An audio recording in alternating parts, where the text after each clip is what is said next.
Okay, so this is going to be what I'm going to try to keep brief, because I just recorded a version that was 18 minutes long because I can't stop rambling. A brief response to Social Midnight Oil. Can't remember your name on the locals community, but on your video on Roe v. Wade, I said I would check it out, and I did, and it's pretty solid. I do have my disagreements, so consider this my counterpoints. One, I also believe that something this contentious, not because it's contentious, but because I think there is no clear answer of when this thing becomes a life. To me, it's perfectly clear that by the third trimester, it's a life. Within the first trimester, it's hard for me to say. I don't know the exact timetables of how babies develop, but it's also difficult for me to look at, a bundle of cells and believe that there's a soul in there, a life, a consciousness. Not even just consciousness, but basically that should count as a human life and have all the rights and privileges therein. So that's why I say I think with a contentious issue like that, you should allow people to live how they wish. But it comes back to the counterpoint to that is the age old, well, what if, is it okay? Am I okay in Florida if Texas still has slavery? Is it okay with me to know that there's this other place that this is happening? If it's possible for us to ban that federally, which it was, and we did, and I think that was a moral good. Is it now okay if you genuinely believe that it is murder? Then is someone in Florida or South Carolina supposed to just go, oh, they're murdering babies over in California? Oh, well, as long as it's not in my state.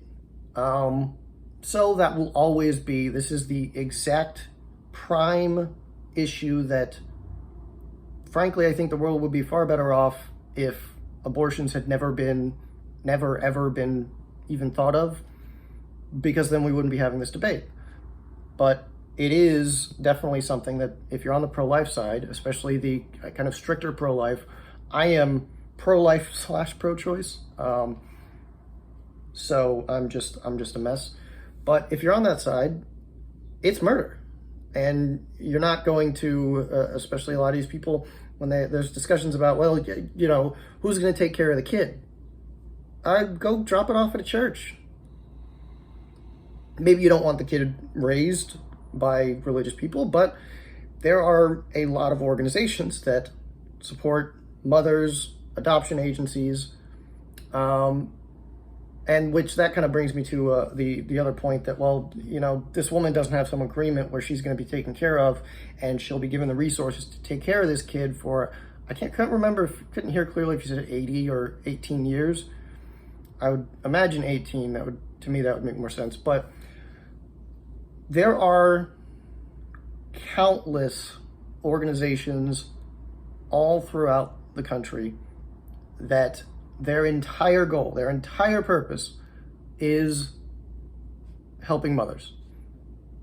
Helping ensure, if you went to the religious pro-life community and you said, okay, well, fine, no more abortions, but you have to take care of all the kids. They'd say, yep. Come on, hand them over. Let's go. Oh, you want to keep them? Do you need help? Do you need diapers, baby food? Do you need, we have some experienced people here who, they've had children before and they can help guide you through things.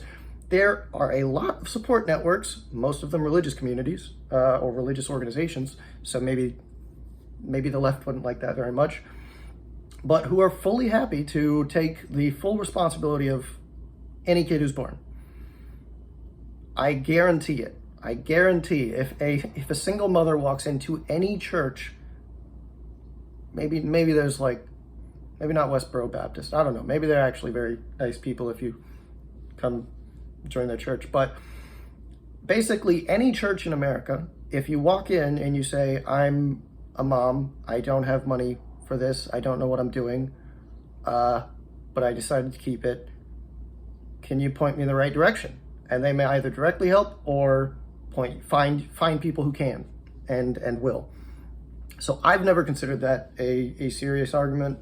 Not that I think that's the argument you were making per se, but there are plenty of support networks throughout the entire country. There is no way that the life may be difficult, but if it comes down to diapers, baby food, babysitting probably, or adoption, there are a lot of organizations and local communities that are happy to help with things like that.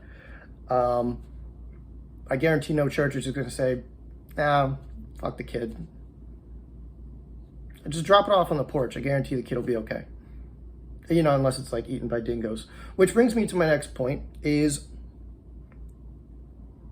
like I said, to me, the entire discussion depends on, is it a life? And I thought of this analogy earlier today, actually, after listening to your video.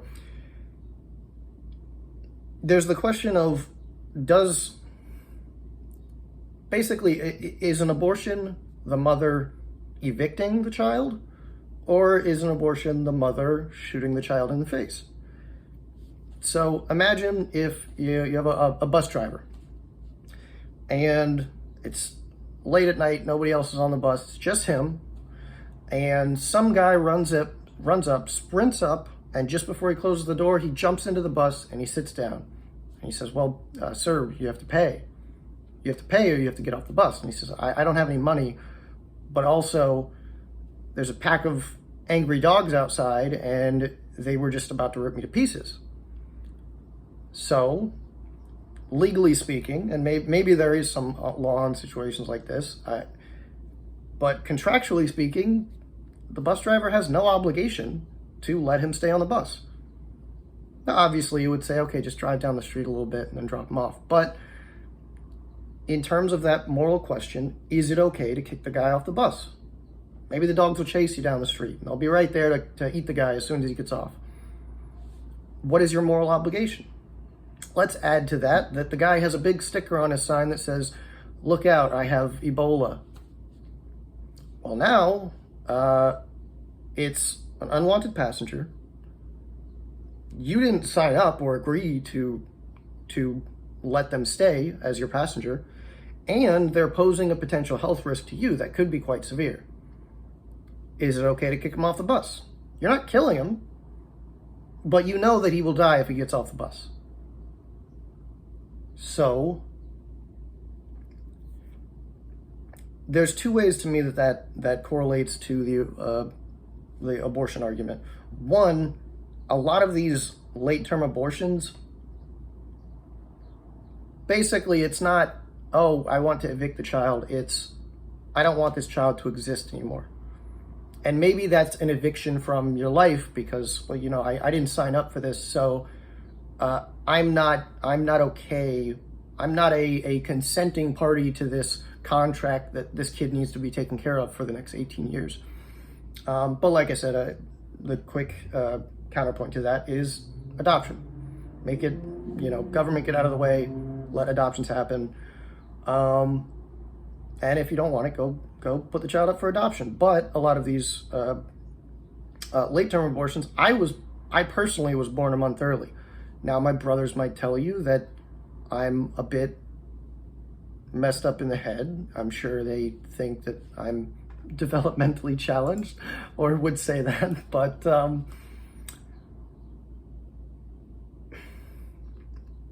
basically a lot of these fetuses, babies, whatever you want to call them, it's not that, well, we need to get them out and then we'll see if we can keep them alive.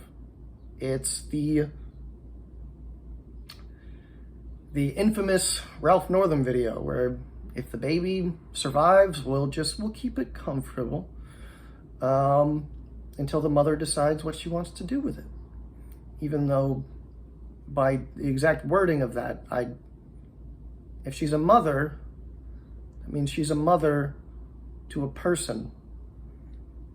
So I don't like I said, personally, I think it is very messy, but it's funny to me to see people making arguments that are they literally contradict themselves just in the wording. It's like saying, oh, he was a husband to his girlfriend. What? What, you mean his wife? No, they never got married. So he was a husband? Yeah, to his girlfriend. He was a very good husband. To the girlfriend he never married. Correct, yeah. But you know, if words don't mean anything, then fuck it. Who cares? But I think that's about it. It ultimately comes down to, is it a life? And also, if it is, does that bus driver have an obligation to keep this Ebola-ridden man on his bus? Maybe he doesn't have Ebola, but maybe, you know, you're worried that he might stab you. Just trying to add the added concern of, you know, is it going to be damaging to the mother? But are we okay with just kicking him out the door? And if you live in one state, are you okay with what? I mean, are we okay? I think pro-life people like this way more than how things were, but I guarantee they're going to try to ban it federally and or in every state that they possibly can, because to them, it's basically slavery. Saying that something isn't a person, and so you can just do whatever you want with it. So it's a very messy issue, but those are some of my thoughts on the points you made. If it sounds like I mischaracterized anything or I misunderstood what you were saying, then please let me know if you do actually watch this. But that's about it. Thanks.